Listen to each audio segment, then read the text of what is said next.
بسم اللہ الرحمن الرحیم۔ السلام علیکم ورحمۃ اللہ وبرکاتہ۔ عابد راجہ چینل کی طرف سے آج میں اپنے دوستوں کو رسول اللہ صلی اللہ علیہ وآلہ وسلم کا ایک فرمان بتاؤں گا۔ آپ دوستوں نے اسے غور سے سننا ہے۔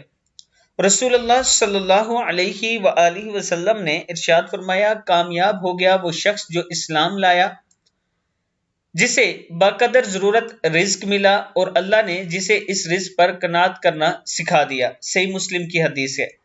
کامیاب ہو گیا وہ شخص جو اسلام لایا، جسے باقدر ضرورت رزق ملا، یعنی ضرورت کے مطابق رزق مل گیا، اور اللہ نے جسے اس رزق پر قناعت کرنا سکھا دیا۔ صحیح مسلم کی حدیث ہے۔ وہ شخص کامیاب ہے۔ قناعت کرنا یعنی اس سے رزق پر خوش ہو جانا، جتنی اس کی ضرورت ہے اتنا اس کو مل گیا، اور اس پر اس نے اپنے رب کا شکر ادا کیا اور اللہ سے راضی ہو گیا اپنے رزق پر، وہ شخص کامیاب ہو گیا۔